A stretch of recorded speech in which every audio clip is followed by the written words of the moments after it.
Assalamu alaikum to everyone. Good evening. I hope all of you are quite well by the grace of Almighty, and I am also well. Now I am going to start my class. So be attentive and enjoy my class. সবাই কি আমাকে শুনতে পারছেন? Please একটু সাড়া দিবেন। Let me know that. Can you hear me properly? ওকে। হ্যাঁ, শুনতে পাচ্ছি। হ্যাঁ, আমি আপনাকে কয়েকবার বলেছি। কেমন আছেন আপনি আপা? ভালোভাবে দেখা যাচ্ছে? স্ক্রিন দেখতে পাচ্ছেন? হ্যাঁ স্যার, ভালো আছে। আপনি ভালো আছেন? হ্যাঁ। দেখেন, আমরা আজকে ক্লাসটা ভাবছিলাম কয়েকজন জয়েন হলে তারপর শুরু করব, তো আমরা এখন শুরু করি, সবাই সময় মতো জয়েন করবে। আমরা এখানে চ্যাপ্টার 30-তে দেখতে পাচ্ছি 100+ spoken rules and structure practice. আমরা কথা বলতে গেলে স্পোকেনের যে রুলগুলা লাগে সেই রুলগুলা মূলত আমরা এখানে সংযোজন করেছি। এখানে 100+ স্পোকেন রুল, অর্থাৎ কথা বলবো আমরা যেসব রুল ব্যবহার করে সেই রুলগুলো আমরা এখানে দেখতে পাচ্ছি। প্রথমে একটা রুল দেখতে পাচ্ছি, সেই সাথে এটাও বা ওটাও, এমন অনেক ধরনের কথা আমাদের বলা লাগে। যেমন দেখেন, মেয়েটি সুন্দরী এবং সেই সাথে বুদ্ধিমতীও। কি বললাম? মেয়েটি সুন্দরী এবং সেই সাথে বুদ্ধিমতীও। The girl is beautiful as well as intelligent. সে একজন ভালো শিক্ষক, সেই সাথে ভালো লেখকও বটে। He is a good teacher as well as good writer. Raju ফুটবলের সাথে ক্রিকেটও খেলতে পারে। Raju can play football as well as cricket. মেয়েটি সুন্দরী, সে সুন্দরী মেয়েও চায় এবং যৌতুকও চায়। এমন অনেক বাক্য আছে না? দেখবেন আমরা কি বলি, সে সুন্দরী মেয়েও চায়, যৌতুকও চায়। তো এখানে আমরা কি বলবো? হি wants a beautiful girl as well as dowry. He wants a beautiful girl as well as dowry. অর্থাৎ এইটা হচ্ছে অ্যাজ ওয়েল অ্যাজ এর ব্যবহার। কিসের ব্যবহার লিখলাম বলেন? অ্যাজ ওয়েল অ্যাজ এর একটা ব্যবহার।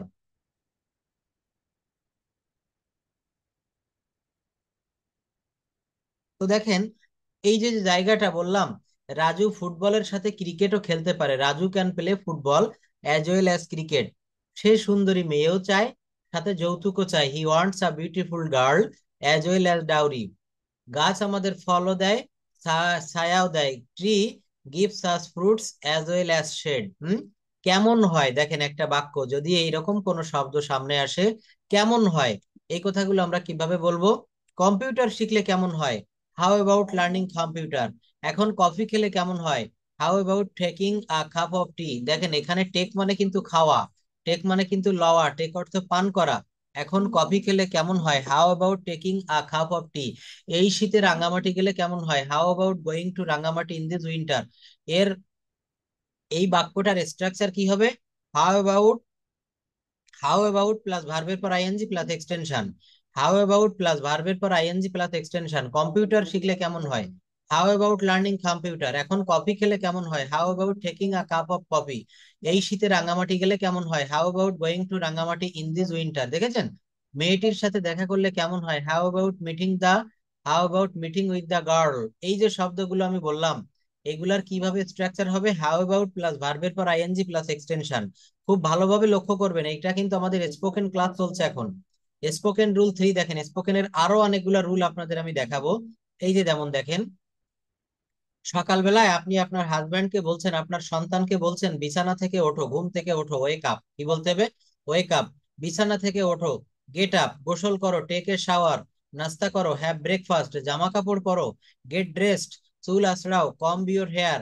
ঘর মোছো, মপ দা ফ্লোর। নোংরা, নোংরা ঝাড়ো, ডু দা ডাস্টিং। কাজ শেষ করো, finish your work, finish your work. রান্না করো, কুক ডিনার। শুতে যাও, গো টু বেড। শুতে যাও, এটা কি হবে? Go to bed. এই যে দেখেন বাক্যগুলো আমি এখানে সব সংযোজন করেছি, এইগুলা থেকে আমরা আরো অনেক শিখতে পারবো। দেখেন, একটু বড় করে দেই।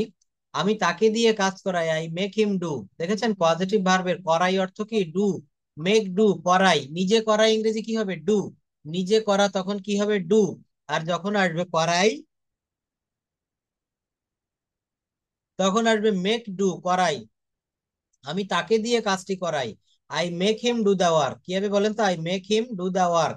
আচ্ছা দেখেন, এই যে জায়গাটা কি হলো? তুমি তাকে দিয়ে করাও, ই মেক হিম ডু। যেমন আপনার বাসায় একজন কাজের লোক রয়েছে না, আপনি বলছেন যে আমি আমার বাসার কাজের মহিলাকে দিয়ে আমার জামা কাপড় কাচাই, আমি তাকে দিয়ে আমার কাজ করাই, আমি তাকে দিয়ে ফ্লোর, ঘর মোছাই। এই যে বাক্যগুলা, এর প্রত্যেকটা বাক্য কিন্তু পজিটিভ ভার্ব। দেখেন, এই যে আমি তাকে বুঝাই, আই মেক হিম আন্ডারস্ট্যান্ড। আমি তাকে, তুমি তাকে বুঝাও, ইউ মেক হিম আন্ডারস্ট্যান্ড। তোমরা তাকে বুঝাও, ইউ মেক হিম আন্ডারস্ট্যান্ড। আমি তাকে দেখাই, আই মেক হিম অস। দেখেন, আমি নিজে দেখি, আমি নিজে দেখি তখন কি হবে, আই অস বা আই সি। তো আমি তাকে দেখাই তখন কি হবে, উই মেক হিম অস। তুমি তাকে দেখাও, ইউ মেক হিম অস। তোমরা তাকে দেখাও, ইউ মেক হিম অস। দেখেছেন, এই বাক্যগুলো এমন ভাবে সাজাতে হবে আমরা যেন পরবর্তীতে এখান থেকে আরো অনেক বাক্য তৈরি করতে পারি। তো দেখেন এই যে জায়গাটা, রুল 3-তে বলছে ফিল লাইক, ইচ্ছা করা বা আকাঙ্ক্ষা করা। ফিল লাইক শব্দের অর্থ কি হবে, ইচ্ছা করা বা আকাঙ্ক্ষা করা। আমার খেতে ইচ্ছা করছে, আই ফিল লাইক ইটিং। আমার খেতে ইচ্ছা করছে না, I don't feel like eating. তোমার কি খেতে ইচ্ছা করছে, do you feel like eating. আর আমার কফি খেতে ইচ্ছা করছে, I feel like taking a cup of coffee. আমার পাখির মতো উড়তে ইচ্ছা করছে, I feel like flying like a bird. আমার ঘুমোতে ইচ্ছা করছে, আই ফিল লাইক স্লিপিং। আমার বৃষ্টিতে ভিজতে ইচ্ছা করছে, I feel like waiting in the rain. তোমার কি বৃষ্টিতে ভিজতে ইচ্ছা করছে, do you feel like waiting in the rain. তোমার কি বৃষ্টিতে ভিজতে ইচ্ছা করছে না। দেখেন এই রুল 5টা একটু পড়বেন আপা। কিপ এর ব্যবহার, পড়তে থাকো বা যেতে থাকো। যেমন লেগে থাকো তুমি জিতবে, প্লিজ আনমিউট ইউর মাইক্রোফোন। এই রুল 4টা একটু পড়তে পারবেন, রুল 4। আপা প্লিজ আনমিউট ইউর মাইক্রোফোন। আমাকে বলছেন? হ্যাঁ, আপনি একটু পড়বেন প্লিজ। এই যে লেগে থাকো তুমি জিতবে, হ্যাঁ, এটার হচ্ছে কিপ এর ব্যবহার। পড়তে থাকো বা লেগে থাকো বা যেতে থাকো, কি হবে স্ট্রাকচার, কিপ প্লাস ভার্বের পর আইএনজি। দেখেন, কিপ প্লাস ভার্বের পর ING plus subject plus any verb, any form of verb plus extension. লেগে থাকো তুমি জিতবে, হ্যাঁ, আমাদের দৈনন্দিন জীবনে এমন কোন বাক্য যদি বলা লাগে, লেগে থাকো তুমি জিতবে, আপনার ছেলেকে বা আপনার শুভাকাঙ্ক্ষীকে বলছেন যে তুমি লেগে থাকো তুমি জিতবে, কি বলবেন, keep staying, you will win. হ্যাঁ, হাসতে থাকো তুমি সুখী হবে, keep smiling, you will be happy, তাই না। তুমি যেতে থাকো, আমি পরে আসবো, keep going, I will come later. নামাজ পড়তে থাকো, সকল সমস্যার সমাধান হবে। কত সুন্দর কথা দেখেন। আমরা অনেক, হ্যাঁ, তো আমরা যখন কাউকে উপদেশ দেই এই বাক্যগুলো একটু আমরা উপরের থেকে পড়বো। এটা পড়েন, লেগে থাকো তুমি জিতবে, এখান থেকে। কিপ, লেগে থাকো তুমি জিতবে। কিপ, কিপ হচ্ছে স্ট্রেং, হ্যাঁ, ইউ উইল ওন। হ্যাঁ, তারপরে হাসতে থাকো তুমি সুখী হবে, keep smiling, you be happy. You will be happy. তারপর এটা, তুমি যেতে থাকো আমি পরে আসবো। আমি পরে আসবো। Hmm, keep going, I will come late. হ্যাঁ, লেটার। নামাজ তারপর পড়তে থাকো, হ্যাঁ, নামাজ পড়তে থাকো সকল সমস্যার সমাধান পাবে। Keep praying, you will get the solution of all problems. হ্যাঁ, দেখেছেন কত সুন্দর কথা, কিপ প্রেইং অর্থাৎ নামাজ পড়তে থাকো, কিপ প্রেইং শব্দের অর্থ নামাজ পড়তে থাকো, you will get the solution of problems. এটা কিন্তু আসলেই সত্য কথা, নামাজের ভিতরে সকল সমস্যার সমাধান। তারপরে বলেন, চেষ্টা করতে থাকো তুমি। হুম, চেষ্টা করতে থাকো তুমি তোমার লক্ষ্য অর্জন করতে পারো। Keep trying, you will be able to achieve your target. Hmm, অনুশীলন করতে থাকো তুমি ইংরেজি অনার্গল পড়তে পারবে। Keep exercise, hmm, you will be able to speak in English ধন্যবাদ। ফ্লুয়েন্টলি। কি বললাম, কিপ এক্সারসাইজিং, হ্যাঁ, এক্সারসাইজ মানে অনুশীলন করা। অনুশীলন করতে থাকো। Can you hear me Mita আপা। ওকে, দেখেন তাহলে আমরা এখানে কি শিখলাম। এখানে দেখতে পাচ্ছি যে আমি যদি পারতাম, আমরা যখন রিপোর্ট রাইটিং করি, আমরা যখন কারোর সঙ্গে কথা বলি, তখন কিন্তু এই শব্দগুলো, এই বাক্যগুলো কিন্তু আমাদের সামনে চলে আসে। কোন বাক্যগুলা, এই যে বাক্যগুলো আমরা দেখতে পাচ্ছি, আমি যদি পারতাম, আই উইশ আই কুড। এই বাক্যগুলো কিভাবে করব, দেখেন প্রত্যেকটা জায়গায় কিন্তু একটা স্ট্রাকচার রয়েছে, জীবনের নিয়ম রয়েছে। নিয়ম ছাড়া কোনো কিছুই কিন্তু হবে না, অর্থাৎ নিয়মটা আমাকে ফলো করতে হবে। এখানে নিয়মটা কি, I wish I could plus ভার্বের বেস ফর্ম প্লাস এক্সটেনশন। আমি যদি পাখির মতো উড়তে পারতাম, আই উইশ আই কুড। হ্যাঁ, শুনতে পারছেন আপা, ভালো আছেন। হ্যাঁ, হ্যাঁ, হ্যাঁ, আপনি আমার সঙ্গে একটু কাইন্ডলি যোগাযোগ করবেন আপনার যখন ফ্রি টাইম থাকে। আপনার ওই যে রিপোর্ট রাইটিং সংক্রান্ত অনেকগুলো বিষয় আমি একটু অ্যারেঞ্জ করেছি, ওইগুলো একটু দেখাই দিব। আপনি শুক্রবারে বা শনিবার, আজকে তো ছুটির দিন গেল, আপনি বা যখন যে কোনো টাইমে দিনের বেলায় যদি ফ্রি থাকেন, অফিস যদি ছুটি থাকে, ওই বিষয়গুলো আপনাকে আমি একটু হেল্প করব। রিপোর্ট রাইটিং এর অনেকটা আমি অ্যারেঞ্জ করেছি, এটা একটু দেখাই দিব। হ্যাঁ, আপনি যখন ফ্রি থাকেন আমাকে একটু নক দিবেন, দিনের বেলায় বা রাতে হলেও সমস্যা নাই। আমি অনেক রাত্রে ঘুমাই, তো একটু নক দিবেন, আপনার ওই বিষয়গুলো আমি একটু হেল্প করব। ওকে, থ্যাংক ইউ। তো দেখেন, আমরা স্পোকেন ইংলিশে আমাদের এই কাজগুলো যখন প্রয়োজন হয় আমরা কিভাবে বলবো? আমি যদি পাখির মতো উড়তে পারতাম, আমি যদি সুস্বাস্থ্য বজায় রাখতে পারতাম, আমি যদি একজন ধনী মানুষ হতাম, তাহলে গরিবদের সাহায্য করতাম। এই কথাগুলো আমরা কিভাবে করব? I wish I could plus ভার্বের base form plus extension. I wish I could plus ভার্বের বেস ফর্ম প্লাস এক্সটেনশন। আমি যদি পাখির মতো উড়তে পারতাম, I wish I could fly like a bird. আমি যদি আমার দেশের জন্য কাজ করতে পারতাম, I wish I could work for my country. আমি যদি সুস্বাস্থ্য বজায় রাখতে পারতাম, I wish I could maintain my good health. আমি যদি সমাজের জন্য গুরুত্বপূর্ণ ভূমিকা রাখতে পারতাম, I wish I could keep an important role for the society. আমি যদি ভালো মানুষ হতে পারতাম, I wish I could be a good human being.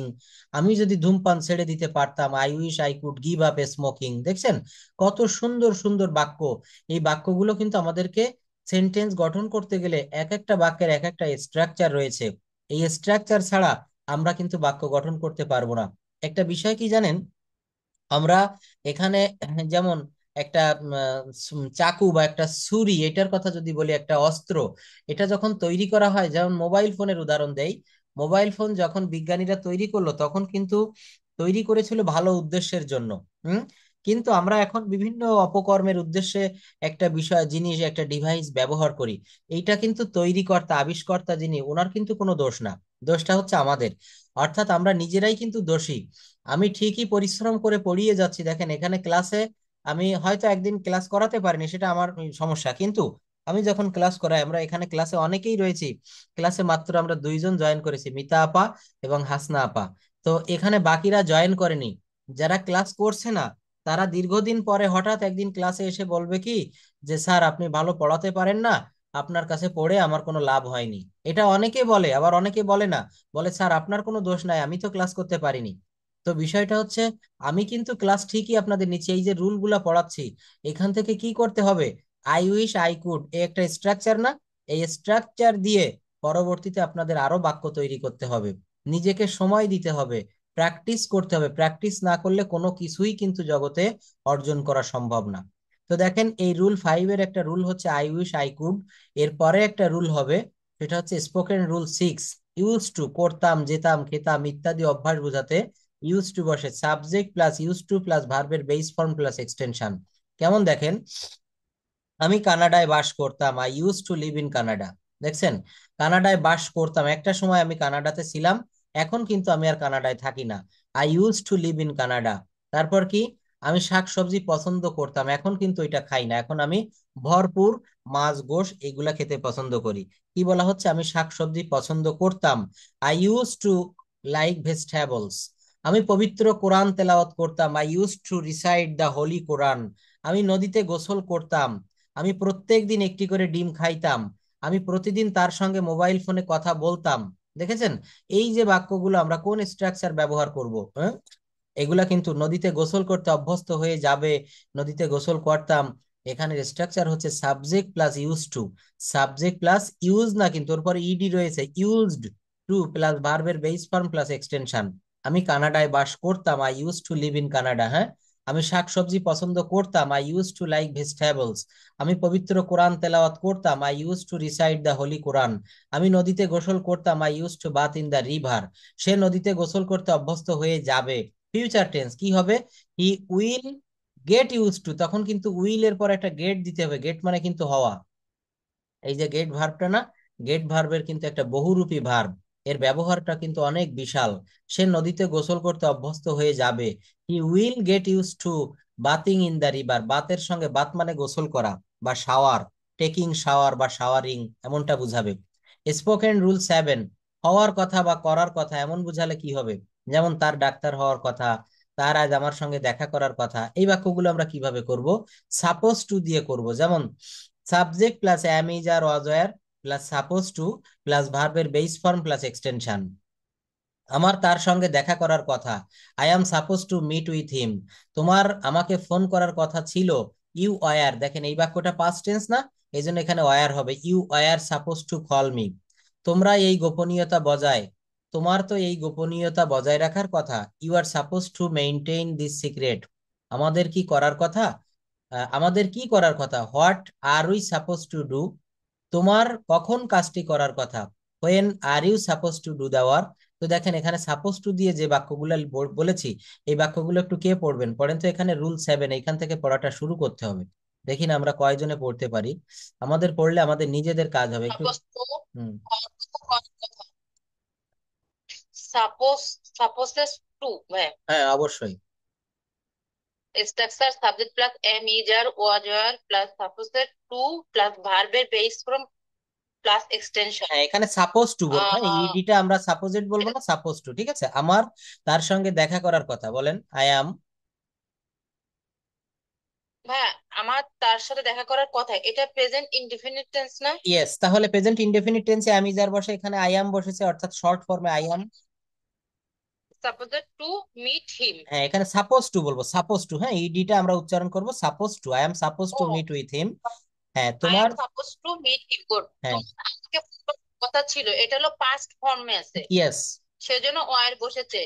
We were suppose to call me. Call me. তোমার আমাকে কল করার কথা ছিল। হ্যাঁ হ্যাঁ। তোমার তো এই গোপনীয়তা রাখার কথা, হুম বজায় রাখার কথা। হুম। এটা হলো প্রেজেন্ট ইনডিফিনিট টেন্সে আছে। ইয়েস। ইউ আর।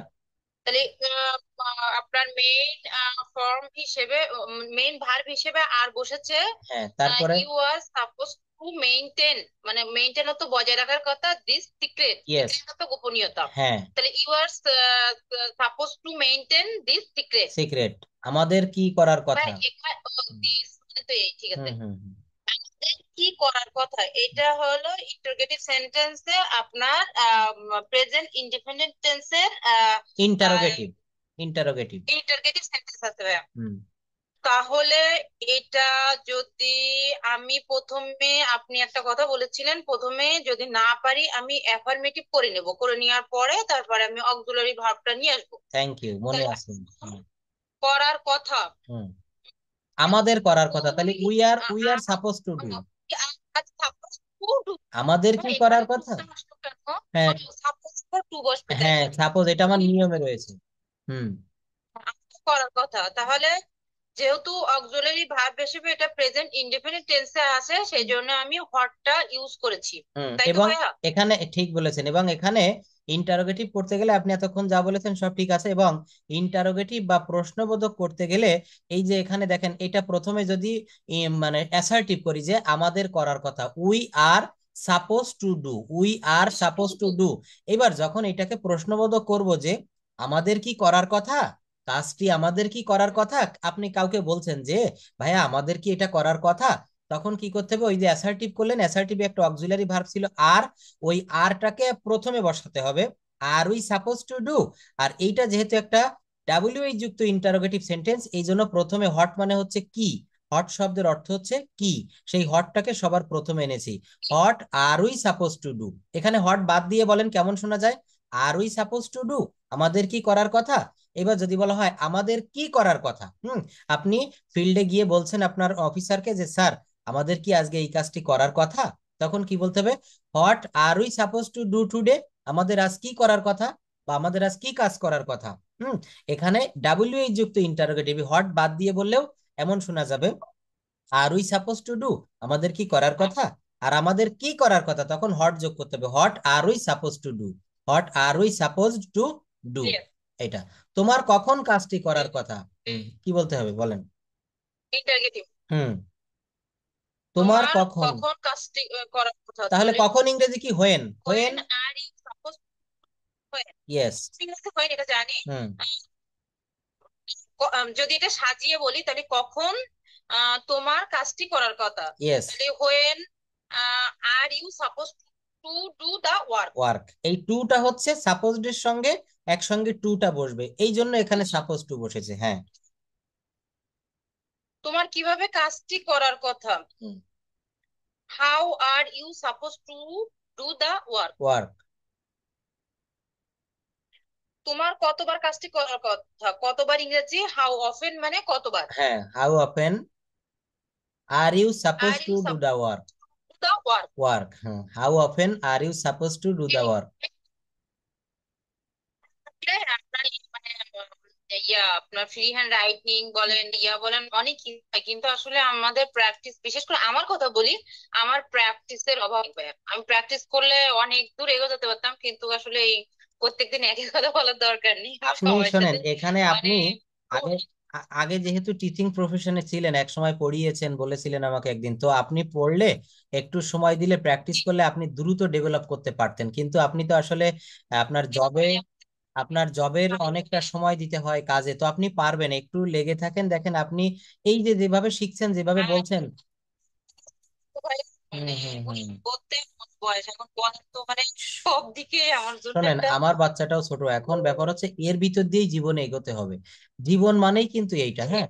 আপনি আপনার যে কাজের চাপ, আমারও কিন্তু কাজের চাপ কম না, বিশ্বাস করবেন না, আমি সময় মতো 3 বেলা খাওয়ারও টাইম পাই না, একেবারে সত্য কথা। তো এর ভিতরেও কিন্তু আমি এই যে আপনাদের শুধু পড়ালে হয় না, নিজে পড়তে হয়, শীট পত্র রেডি করতে হয়, অনেকগুলো ব্যাচ থাকে, কোন ব্যাচে কাকে কি পড়াচ্ছে এগুলো মনে রাখতে হয়, প্রত্যেকের কাছেই কিন্তু তার সময়ের মূল্য আছে। তো এখন এর ভিতরেও কিন্তু সময় দিতে হবে, আমি এত ব্যস্ত থাকি তারপরেও কিন্তু আমার প্রিয়জনদের সঙ্গে কথা বলার জন্য সময় রাখতে হয়, আমার চুল ছাটানোর জন্য সময় রাখতে হয়, আমার বাজার করার জন্য সময় বের করতে হয়, আমার ঘুমানোর জন্য, তাই না? তো এই সময়টা আপনাকে মেনটেন করতে হবে, বাচ্চাটা একসময় বড় হয়ে যাবে, আপনিও একসময় ফ্রি হবেন, কিন্তু সময়টা তো বসে থাকবেন। আপনি যদি এখন ল্যাঙ্গুয়েজটা ভালো করে শেখেন, একটু এখানে সময় দেন, দেখবেন আপনি আগামীতে অতি দ্রুত, যদি কখনো কোনো প্রমোশনের পরীক্ষা হয়, আপনি সেই পরীক্ষায় ভালো করবেন, আপনার প্রমোশন হবে। কেন হবে? কারণ এখন আপনি অনেক কষ্ট করে হলেও সময়টা এই ল্যাঙ্গুয়েজের পিছনে দিচ্ছেন। একটু হলেও দিতে হবে। আর রুটিনটা বের করতে হবে, কিভাবে বাচ্চা যখন ঘুমায় তখন বেশি কাজ করতে হবে, ছুটির দিনগুলোতে বেশি কাজ করতে হবে, প্রয়োজনে ওর বাবার কাছে ওকে দিয়ে আপনাকে পড়তে হবে, আপনাকে আপনার কাজ করতে হবে। অর্থাৎ এখানে আপনার জন্য 24 ঘন্টা বরাদ্দ, আল্লাহ পাক আমার জন্য 24 ঘন্টা বরাদ্দ দিয়েছেন, আবার পৃথিবীর যিনি ধনী লোক বর্তমান ইলন মাস্ক, ওনার জন্য 24 ঘন্টা দিয়েছেন। তো এর ভিতরে কিন্তু আমরা কাজ করে এগিয়ে যেতে হবে, কারোর জন্য কিন্তু 1 সেকেন্ডও বেশি না। হুম তো এইভাবে সময়টা জি কিন্তু ভাই, পাওয়া এই যায় যে না। একটা কথা যে, হুম ওই মানে 300 করে কোনো লাভ নেই, আমি পারছি না, এটা আমার ল্যাকিং। না, তবে আপনার ল্যাকিংসটা এটা আমি বলবো না, মানে ল্যাকিংস ঠিক আছে, কিন্তু একটু সময় দিন, মানে এই যেভাবে দিচ্ছেন লেগে থাকতে হবে, আমার কথা হচ্ছে হাল ছেড়ে দেওয়া যাবে না, আপনি যতক্ষণ হাল না ছাড়বেন ততক্ষণ ওই কাজ আপনাকে পরাজিত করতে পারবে না, কিন্তু হাল ছেড়ে দিলেন মানেই কিন্তু পরাজিত হয়ে গেলেন। দেখেন আপনি কিছু ক্লাসও করার দরকার নেই, আমি প্রতিদিন যে শিট গুলা দেই বা রেকর্ড ক্লাসটাও যদি দেখা হয়, একটু হলেও 1% কাজ হলেও হবে। তো সিস্টেমটা দেখেন, প্রতিদিন যদি 1% করে যদি আপনি আগান, 365 দিনে 365% আপনি এগিয়ে গেলেন। আপনি আগাচ্ছেন প্রতিদিন মাত্র 1% করে। আমি একটা উদাহরণ দিতে ভালোবাসি, গ্রামে যদি আপনার বাসা বাড়ি হয়ে থাকে, কোনো আত্মীয় বাড়ি থেকে থাকে, আমি গ্রামের সন্তান, তো আমি একটা বিষয় দেখেছি কি, শীতকালে আমাদের দিকে খেজুর গাছ কাটে, অর্থাৎ ওই গাছ কেটে রস বের করে। তো সন্ধ্যাবেলায় ওই গাছই, যিনি গাছ কাটে, উনি গাছটা কেটে সুন্দর করে ওখানে একটা পাত্র বেঁধে দেয়। তো ওই গাছের ভিতরে একটা ওই বাঁশের একটা কঞ্চি ঢুকিয়ে দেয়, নলি বলে গ্রামে। ওইটা বেয়ে বেয়ে কিন্তু ওই পাত্রের ভিতরে রসটা পড়ে, এক ফোঁট এক ফোঁট করে, কিন্তু অনেকক্ষণ পর পর এক একটা ফোঁটা পড়ে। সকালবেলায় গিয়ে ওই এক ফোঁট হতে হতে দেখা যায় কি, ওই যে মাটির যে পাত্রটা, ওই যে কলসিটা বেঁধে দেওয়া হয়, এক কলসি রস হয়ে গিয়েছে। আমাদের অনেক খেজুর গাছ আছে। তো আমি ওইখান থেকে একটা শিক্ষা নিয়েছি জীবনে, আমরা প্রতিদিন কোনো কাজ যদি অল্প অল্প করে এগোই, আমার কথাটা মিলিয়ে নিবেন বাস্তব জীবনের সঙ্গে, প্রতিদিন অল্প অল্প করে আগানো হচ্ছে, বছর শেষে দেখবেন আপনার ওই সেই পাত্রটা ভরে গিয়েছে ওই জ্ঞানের দ্বারা, ওই কাজের দ্বারা। কথাটা কি কিছু ভুল বলেছি?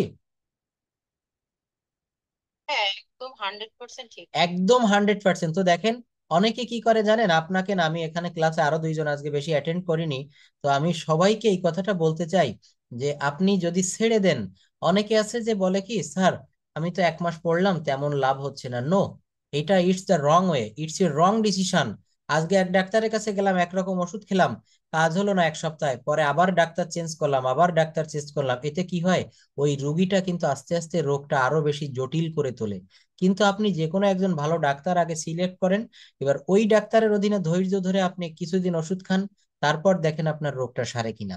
অর্থাৎ এখানে আমরা যদি ডাক্তার চেঞ্জ করি কিন্তু হবে না, আমাদেরকে আমি নিজেদের যে নীতি রয়েছে এই নীতিটা চেঞ্জ করতে হবে। নীতি কি? আমরা কোথাও স্থির হতে পারি না।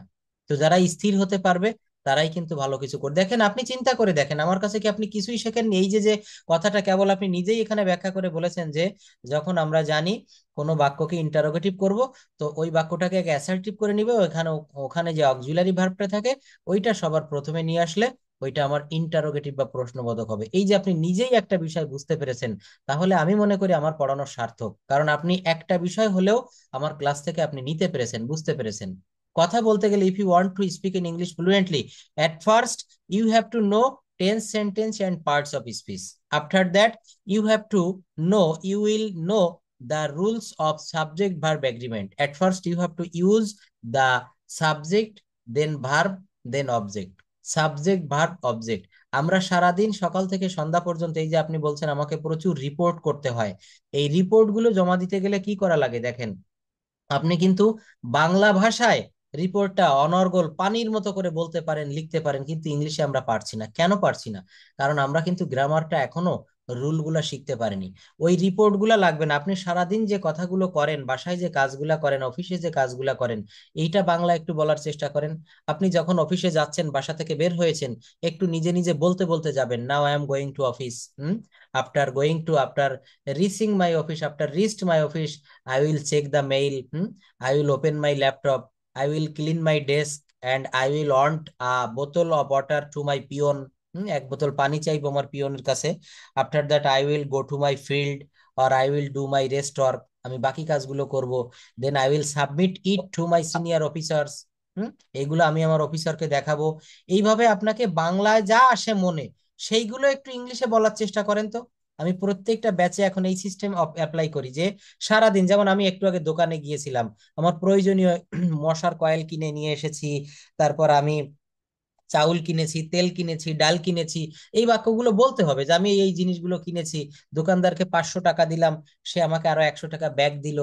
তারপরে এইগুলো আমি একটু পরে রান্না করব, এগুলো আমি গুছিয়ে রেখেছি।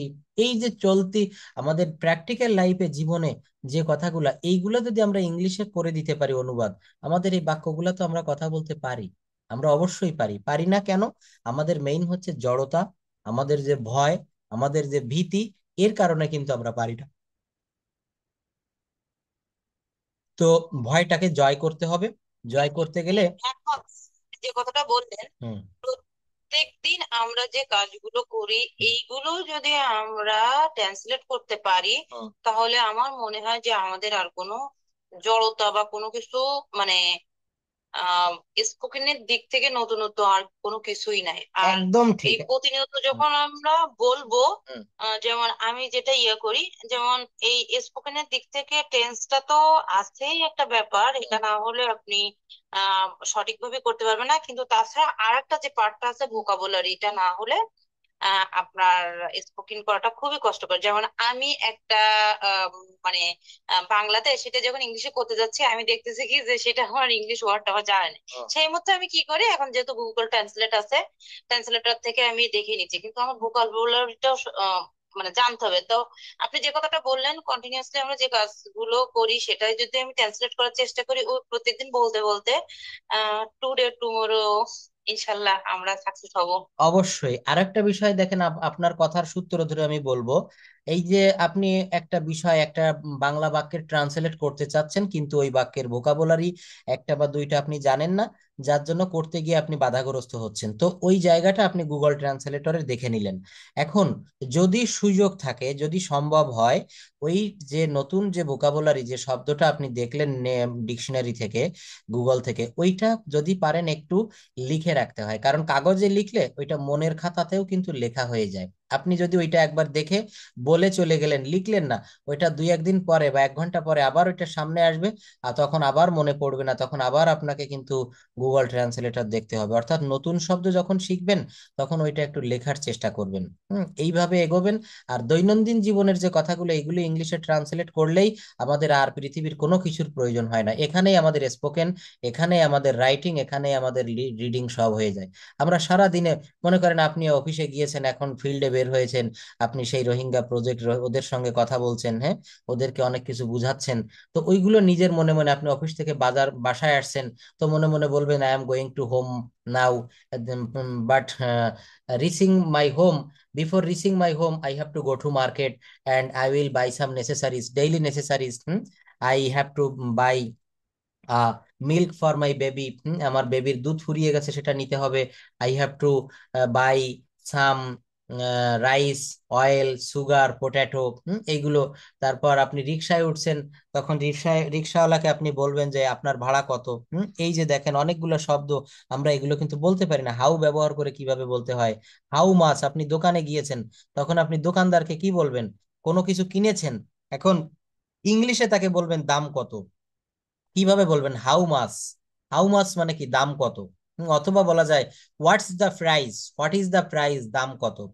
What's the price of this product, what's the price of rice, what's the price of this potato, what's the price of this oil, এই তেলটার দাম কত, এটার দাম কত। কিভাবে বলবেন? How much is this, how much is it, এটা বললেও হয়। হ্যাঁ বলেন। আমার রিক্সাওয়ালা যেটা হুম। রিক্সাওয়ালা ফেয়ার, আপনি ফেয়ার মানে যখন হচ্ছে ভাড়া, ফেয়ার, ফেয়ার, ফেয়ার মানে হচ্ছে ভাড়া। FARE, fair. ভাড়া কত, হোয়াট ইজ দ্য ফেয়ার। তো রিক্সাওয়ালা তো ইংলিশ বুঝবে না, কিন্তু এটা ইংলিশে নিজে নিজে বলবেন যে আপনার ভাড়া কত, what's the fair, what's the fair, ভাড়া কত। রিক্সাওয়ালা যদি মনে করেন ইংরেজি জানে, সে বলবে 20 টাকা, আর 50 টাকা, 50 টাকা, 20 টাকা, অর্থাৎ যা ভাড়া সে তাই বলবে।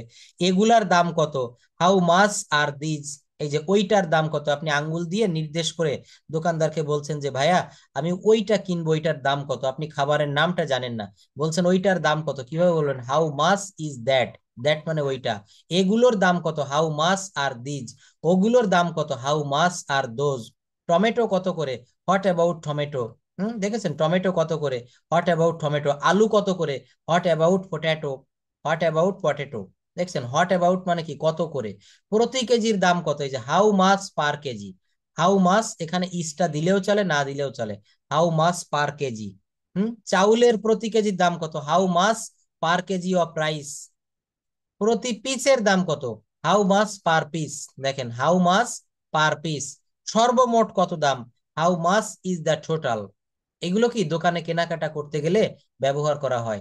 What's the total price, what's the total price. প্রতি বক্সের দাম কত, how mass per box, how much per box. দেখেছেন? তাহলে এইগুলো কিন্তু আমাদের প্রতিনিয়ত, স্পোকেনটা কি, এই যে রুল গুলো দেখাচ্ছে, এইগুলোই যদি আপনি ভালোভাবে দেখতে পারেন, এইগুলো যদি একটু নিতে পারেন, অবশ্যই কথা বলতে পারবেন। রুল 8-এ দেওয়া আছে হ্যাভিং, কোন ব্যক্তির, দেখেন এটা একটু পড়েন তো।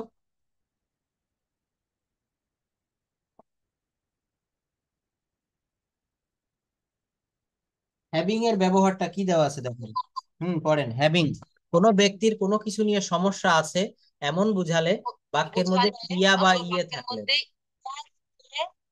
উচ্চারিত হলে হ্যাভিং ব্যবহার হয়। যেমন দেখেন এখানে বলছে আমার ঘুমের সমস্যা হচ্ছে, I am having problem with sleep. আমার ল্যাপটপ নিয়ে সমস্যা হচ্ছে, I am having problem with my laptop. আমি আমার বাইকটি নিয়ে হ্যাঁ, সমস্যায় পড়েছি, হ্যাঁ। দেখে আর করে যান ভাই হ্যাঁ, এই যে উপরে। কোনো ব্যক্তির বা কোনো কিছুর।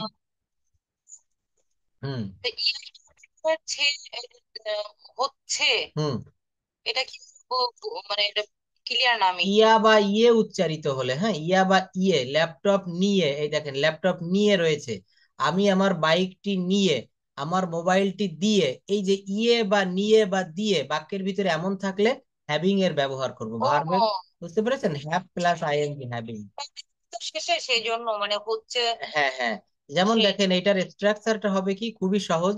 এই স্পোকেনের এইটা যদি আমরা কভার করতে পারি ভালোভাবে, এখানে প্রায় 100+ স্পোকেন রুলস রয়েছে, এখান থেকে যদি আমরা কথা বলতে পারি, তাহলে কিন্তু আমরা অনেক, আর শুধু এইটা না, দেখেন এই যে একটা বাক্য দেখালাম, হওয়ার কথা, করার কথা। Am suppose to, is suppose to, are suppose to, past tense হলে ওয়াজ বা ওয়ার সাপোজ টু। এই যে তোমার আমাকে ফোন করার কথা ছিল, আমাদের কি করার কথা, তোমার কখন কাজটি করার কথা। এই যে বাক্যগুলো এখানে দিয়েছি, এই বাক্যগুলোর বাইরেও কিন্তু আপনাদের বাক্য তৈরি করতে হবে। শুধু এই বাক্যগুলো দিয়ে বাক্য করলে হবে না, এগুলো কি ফিউচার টেন্সে আসবে? হ্যাঁ আসবে, এক এক টেন্সে, কিন্তু আপনাকে রুল এটা ঠিক থাকবে, সাবজেক্টের পরে M, is, R, Aja, war, suppose to plus ভার্বের বেস ফর্ম প্লাস এক্সটেনশন। তো এইটা যেটা বলছিলাম হ্যাভিং, কোনো ব্যক্তির কোনো কিছু নিয়ে সমস্যা হচ্ছে এমন বুঝালে হ্যাভিং এর ব্যবহার করা হয়। হ্যাভিং সমস্যা হচ্ছে, যেমন subject plus be verb, subject plus be verb plus having problem with, having problem plus extension. আমার ঘুমের সমস্যা হচ্ছে, I am having problem with sleep. আমার ল্যাপটপ নিয়ে সমস্যা হচ্ছে, I am having problem with my laptop. আমি আমার বাইকটি নিয়ে সমস্যায় পড়েছি, I am having problem with my bike. দেখেছেন? কম্পিউটার শিখিয়া আমি আমেরিকায় যাব, having learned computer I will go to USA. দেখেন এই যে আমেরিকায় যাব, সব জায়গায় আমি বলেছি না টেন্স কাজে লাগবে। আমেরিকায় যাব বললে কখন বুঝায়? ফিউচারে বুঝায়। তো তাহলে সেই ফিউচার টেন্সের গঠন কি? Subject plus shall will plus object, subject plus shall will plus ভার্বের base form plus object. I having learned about computer I will go to USA. যদি বলা হয় ভাত খাইয়া আমি কাজটি করব, তার সঙ্গে দেখা করিয়া আমি মাঠে ফুটবল খেলতে যাব, এই ধরনের বাক্যগুলা আমরা হ্যাভিং প্লাস ভার্বের ভিতরি। কম্পিউটার শিখে তারপর আমি আমেরিকায় যাব, having learned computer I will go to USA. এই মাসের বেতন পেয়ে আমি একটা মোবাইল কিনবো। এই কথাটা আমাদের প্রায়ই বলা লাগে না, যে আমার বাসার ফ্রিজটা নষ্ট হয়ে গিয়েছে, আমি এই মাসের বেতন পেয়ে বাসার ফ্রিজটা কিনবো। আমার বাসার ল্যাপটপ নষ্ট হয়ে গিয়েছে, এই মাসের বেতন পেয়ে আমি ল্যাপটপটি কিনবো। তো কি বলা যায়? এই মাসের বেতন পেয়ে, having got salary in this month, having got salary in this month আমি মোবাইল কিনবো, I will by a mobile. দেখেছেন? এখন এই যে একটা বাক্য দেখালাম না, এই বাক্য দিয়ে আপনাকে অনেক বাক্য করতে হবে। এই মাসের বেতন পেয়ে আমি আমার ছেলেকে একটা দামি মোটর সাইকেল কিনে দেব। এই মাসের বেতন পেয়ে আমি, বলবো এটা দিতে পারি কিনা। হ্যাঁ পারেন, চেষ্টা করেন, চেষ্টা করতে হবে। এই মাসের বেতন পেয়ে আমি আমার ছেলেকে একটি মোটরসাইকেল কিনে দিব। হুম। দিব। হুম। তাহলে having got salary in this month, হুম। এই মাসে স্যালারি পেয়ে হুম। আমি একটি দামি মোটরসাইকেল আমি আমার ছেলেকে হুম। কিনে দেব একটি দামি মোটর মোটরসাইকেল। সাইকেল, তাহলে কি আহ, হবে? কি- আই আহ, উইল, আমি কিনে দেবো, আই উইল দাম I will buy a motor bike, costly বা value, motorcycle, costly motor bike. Costly motor bike. তাহলে having got salary in this month I will buy costly motor bike, motor bike. A costly motor bike, একটা article দিতে হবে এ। দেখছেন? তাহলে আমি এই মাসের বেতন পেয়ে একটা ফ্রিজ কিনবো, having got the salary in this month I salary will buy a fridge. Fridge. দেখেছেন? এই মাসে বেতন পেয়ে আমি সৌদি আরবে ভ্রমণে যাব, having got salary in having this goat month salary I I will Saudi Arab. Saudi Arabia. দেখছেন? তাহলে নিজে নিজে পেরে যাচ্ছেন কিভাবে? একটা সূত্র শিখে ওই সূত্র দিয়ে, যখন এ তো কেবল একটা নিয়ম আপনি কথা বলছেন, এখানে এই নিয়মগুলো দিয়ে যখন আপনি ফ্রি টাইমে থাকবেন, কিন্তু এই ফ্রি টাইমটা আসলে আমরা বের করতে পারি না, আমরা অনেকে চাকরিজীবী, আমরা এই টাইমটা আসলে বের করা কঠিন। এই জন্য বলি যে ওই টাইম আপনি বাসায় দিতে পারেন আর না পারেন, আমার ক্লাসটাও যদি শুধু এই একটা ঘন্টা ভালো করে কেউ করে, তার কিন্তু আর বাকি 23 ঘন্টা না পড়লেও চলবে। কারণ ক্লাসটা থেকেও কিন্তু অনেক কিছু শেখা যায়। কারা অনলাইনে পড়ে বলেন? যারা চাকরিজীবী, যারা বিভিন্ন ব্যস্ততা থাকার কারণে অফলাইনে কোনো ব্যাচে গিয়ে পড়ার টাইম পায় না, রাত্রে বাসায় ফিরতে হয়, তারাই তো অনলাইনে পড়ে। তো আপনি সারাদিন অফিসে থাকেন, কাজের জন্য সময় পান না, কিন্তু এই ক্লাসটাও যদি কেউ সপ্তাহে 3 দিন, মাসে 12 দিন বা 15 দিন ভালোভাবে করে, সেও কিন্তু অনেক কিছু শিখতে পারবে। আমরা বলি অনলাইনে শেখা যায় না, এটা ভুল কথা। আপনি যদি এইটার পিছনে সময় দেন, টিচারকে ফলো করেন, টিচারের কথা আপনি অক্ষর অক্ষরে পালন করেন, আপনি অফলাইনে থেকেও ভালো করে শিখতে পারবেন। যদি টিচার আপনাকে মন থেকে শিখায়, আমি যেভাবে পরিশ্রম করে আপনাদের শিখাই, যেভাবে আপনাদের সঙ্গে লেগে থাকি, এই যে দেখেন একটা স্ট্রাকচার আপনি নিজে নিজেই বলতে পেরেছেন, এইভাবে আপনি আরো কয়েকটা স্ট্রাকচার চেষ্টা করেন।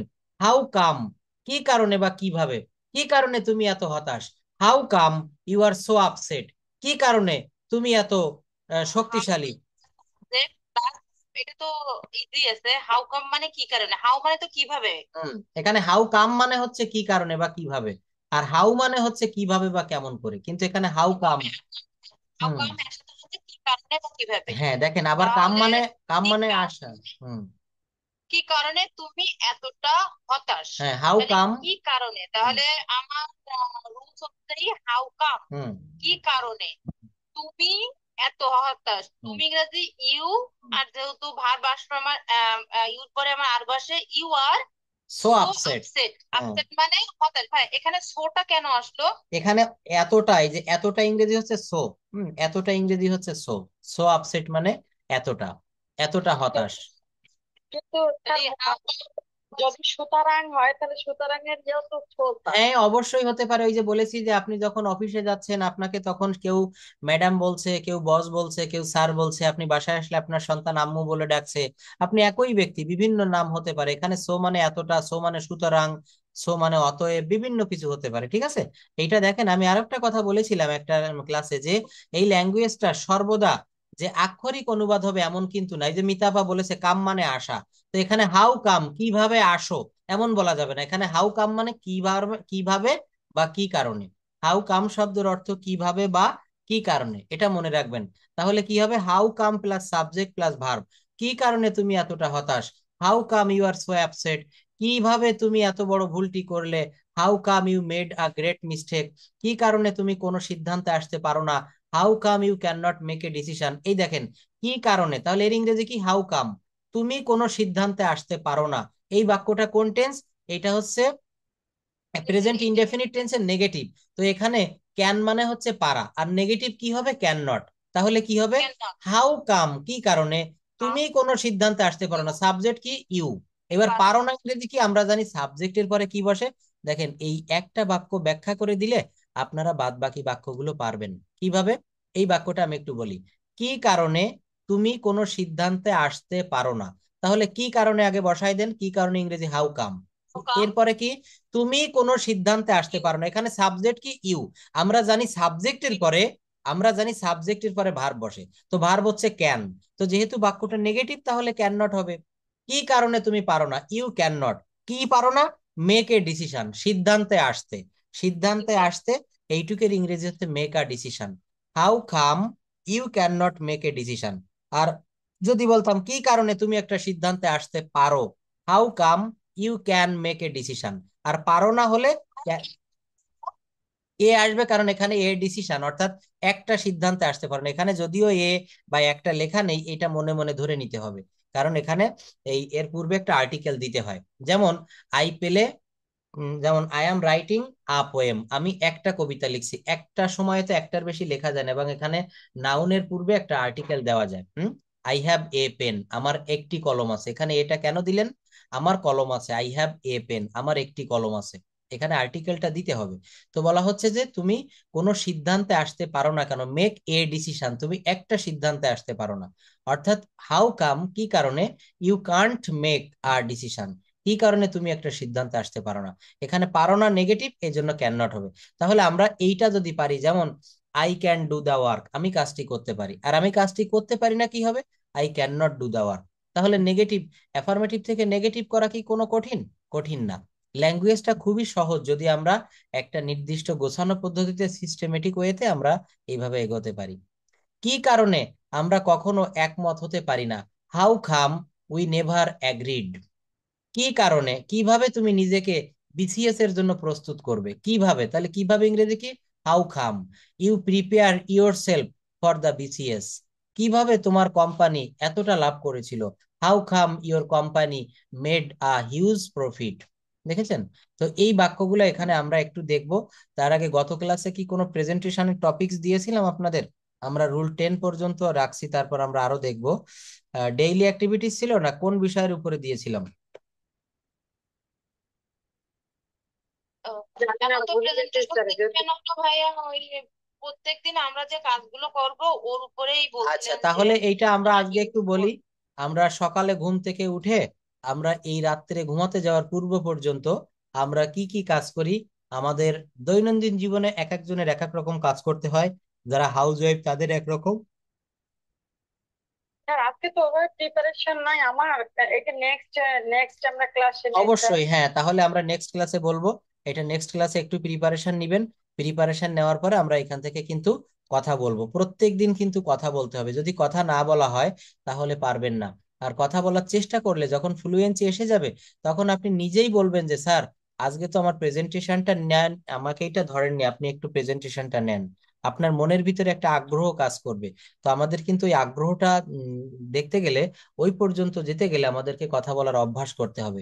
What did you do yesterday, দেখেন আমি পাস্ট টেন্সে যদি বলি, আমরা সারাদিন যে কাজগুলা করি সেইগুলো আমরা প্রেজেন্ট টেন্সে বলতে পারি। কিন্তু আমি যদি বলি গতকাল আপনি কি করেছিলেন, what did you do yesterday, and what will you do tomorrow, আপনি আগামীকাল কি করবেন। তো এই যে দুইটা কথা প্রশ্ন, আমি যখন বলবো যে what did you do yesterday, আপনি গতকাল কি করেছিলেন, তাই না, তখন কিন্তু সব পাস্ট ফর্ম ব্যবহার করে বলতে হবে।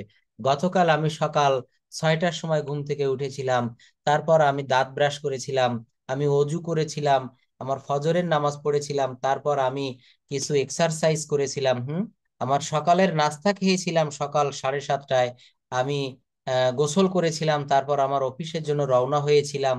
এইভাবে বলতে হবে। What will you do tomorrow, আপনি আগামীকাল কি করবেন। এগুলা কিন্তু আমাদেরকে ব্যবহার করতে হবে, দেখতে হবে। When did you go on a picnic, তুমি কখন পিকনিকে গিয়েছিলে। হোয়ার ডিড ইউ গো, তুমি কোথায় গিয়েছিলে। দেখেছেন এইটা কিন্তু। আচ্ছা, আমরা রিডিং স্কিলটা মাঝে মাঝে আমরা একটু প্র্যাকটিস করি। আমরা কে কেমন পড়তে পারি, আমরা এইটা একটু পড়বো আজকে। আ picnic I enjoyed. Last picnic was full of enjoyment. Yes. We went to the national park. Some of my classmates arranged the picnic. We were 15 in number. We had a we microbus. Hired a microbus, আমরা We ভাড়া hired করেছিলাম। a microbus. এটা কি ভাই earlier? হুম। Earlier, yes, তারপর। Within half an hour, we got out of the city. We were all singing inside the micro. At last, at about 10 a.m., we reached the grand spot. After, এটা grand হবে না grand হবে? এটা আমি grand হবে, GRAND, তারপর after reaching we finish. ভাই আপনার বাংলাটা বললে আমার জন্য ভালো হবে। হ্যাঁ, বাংলাটা তাহলে আমরা এখান থেকেই বাংলা বলি। After reaching we finished our breakfast, অর্থাৎ সেখানে পৌঁছানোর পর আমরা আমার নাস্তা খেয়েছিলাম। ফিনিশড আওয়ার ব্রেকফাস্ট হুম। আফটার রিচিং মানে পৌঁছানোর পরে উই ফিনিশড আওয়ার ব্রেকফাস্ট, আমরা আমাদের সকালের নাস্তা শেষ করলাম। শেষ করলাম। We did not talk any cook with us, আমরা সরি টেক টক না এটা, we did not take any cook with us, আমরা কি নিয়ে কোনো খাবার সাথে নিয়ে আসিনি।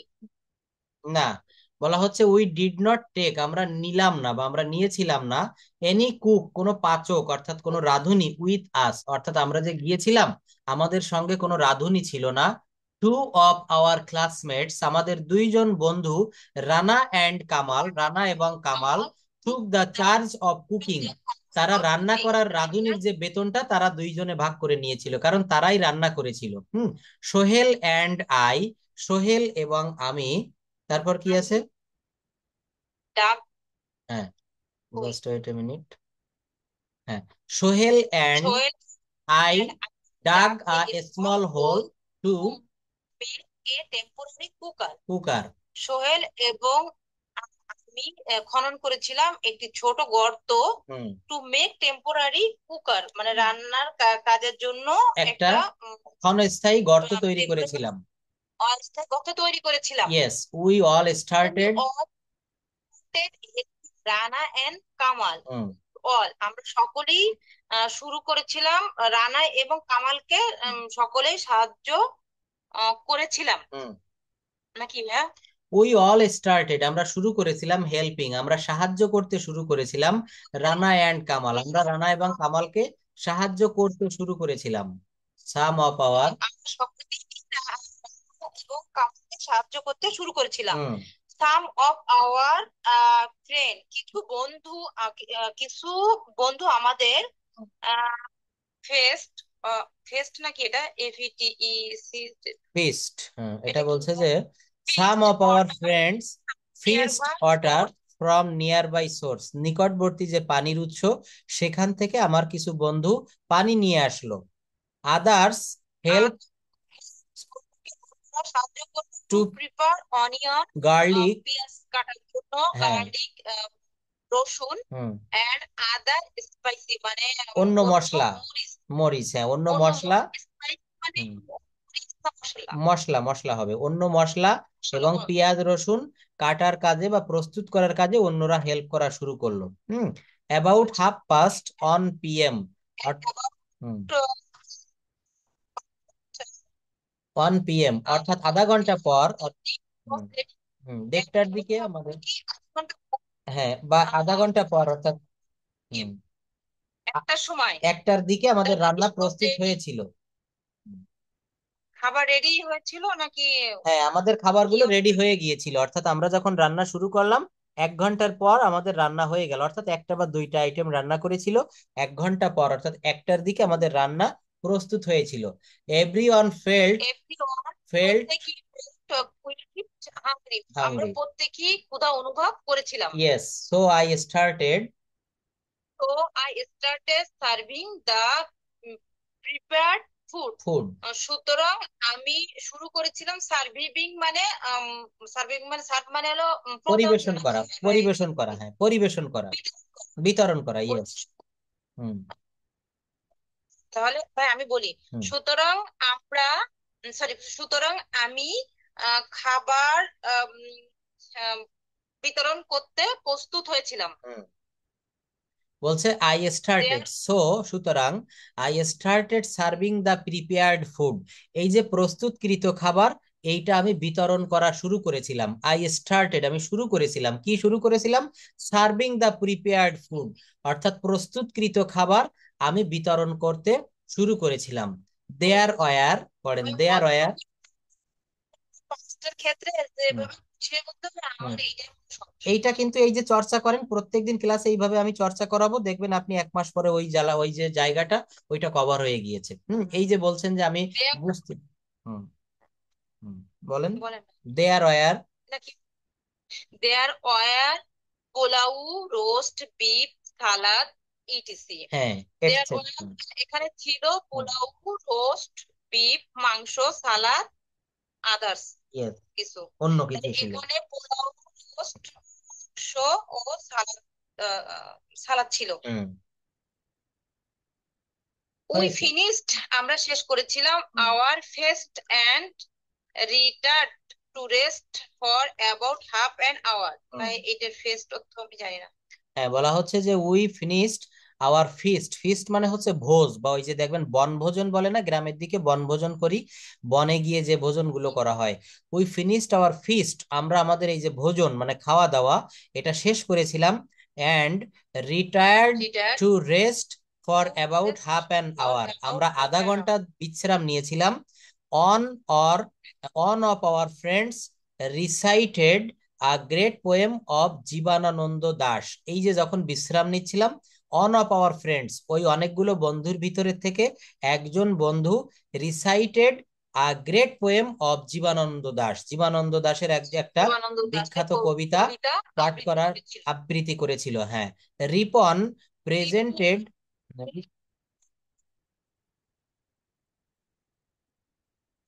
ভোরাসিয়াস মানে যে খুব খায়, খুব খেতে পারে, খাদক, রিপন প্রেজেন্টেড এ যোগ একজন, এটার অর্থ কি হবে? যোগ মানে তো ভাইয়া জানি, যোগ প্রেজেন্টেড মানে উপস্থাপন করেছিল, রিপন উপস্থাপনা করেছিল একটি যোগ, ওয়ানে ভোরাসিয়াস মানে যে যে খায়, হুম, আপনি বললেন যে খায়। ইয়েস, অর্থাৎ যে প্রচন্ড রকমের খাদক, হ্যাঁ। রিপন প্রেজেন্টেড আ জোক, রিপন একটা মানে কৌতুক বলেছিল, অন এ ভোরাসিয়াস ইটার, অর্থাৎ একজন চরম খাদক লোক তার একটা কৌতুক বলেছিল, আমার এক বন্ধু রিপন, দেখবেন অনেকে খুব খায় না, এর উপর একটা কৌতুক বলেছিল, খুব খাদক লোকটা ছিল তার উপর একটা কৌতুক বলেছিল।